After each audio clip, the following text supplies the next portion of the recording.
दिन भर मंत्रिमंडल विस्तार को लेकर राजनीतिक हलचलों को लेकर खबरों का बाजार गर्म रहा। दिन में ही केंद्रीय शिक्षा मंत्री रमेश पोखरियाल निशंक ने इस्तीफा दे दिया और उनके विभाग के राज्य मंत्री संजय धोत्रे को भी बाहर का रास्ता दिखा दिया गया। उनके अलावा महिला बाल विकास मंत्री देबोश्री चौधरी, उर्वरक और रसायन मंत्री सदानंद गौड़ा और श्रम राज्य मंत्री संतोष गंगवार से भी इस्तीफा ले लिया गया था।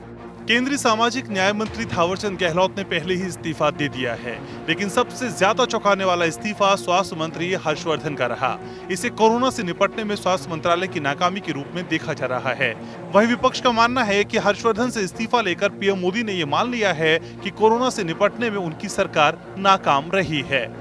अपने चौंकाने वाले अंदाज के लिए मशहूर पीएम मोदी एक बार फिर अपने मंत्रिमंडल में नई चमक पैदा करना चाहते हैं। समझा जा रहा है कि उनकी नई टीम का चयन प्रतिभा के आधार पर किया गया है। वहीं कामकाज की समीक्षा के बाद कई मंत्रियों को हटाया गया है।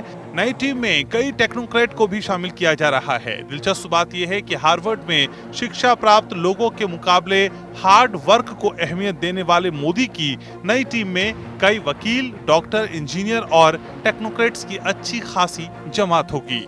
वहीं प्रशासनिक अनुभव वाले नेताओं को भी इस बार खासी तवज्जो दी जा रही है। समझा जा रहा है कि कोरोना महामारी और गंभीर रूप से बीमार हो रही अर्थव्यवस्था को फोकस में रखकर ये विस्तार किया जा रहा है।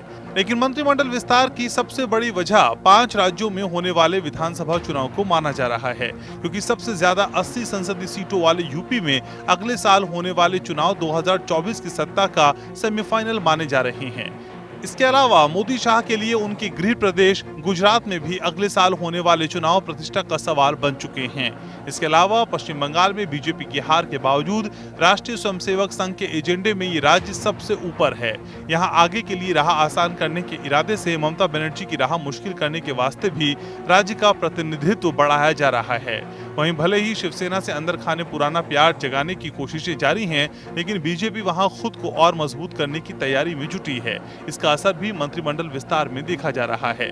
मंत्रिमंडल विस्तार में उन जातियों को भी प्रतिनिधित्व देने की कोशिश हो रही है जिनके वोट अगले चुनाव में बीजेपी के लिए जरूरी हैं। खासकर दलित वर्ग को लुभाने के लिए मोदी सरकार कोई कमी नहीं छोड़ना चाहती।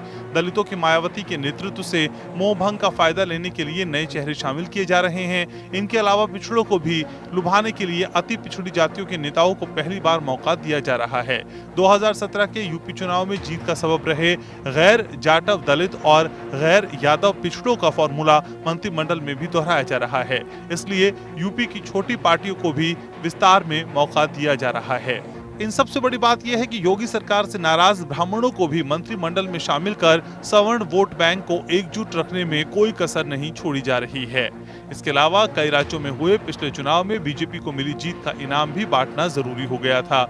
ऐसे में सत्ता के लालच में बीजेपी में आए नेताओं का पारितोषिक बकाया था, तो पार्टी के ही पुराने नेताओं को अनुशासन के पालन और निष्ठा का पुरस्कार देना चाहता था, ताकि ये संदेश जाए कि बीजेपी जो कहती है वो करती है।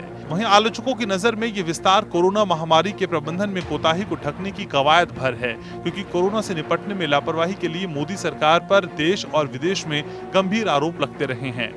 ऐसे में मंत्रिमंडल में बड़े बदलाव कर मोदी जनता में नई उम्मीद जगाने की कोशिश कर रहे हैं।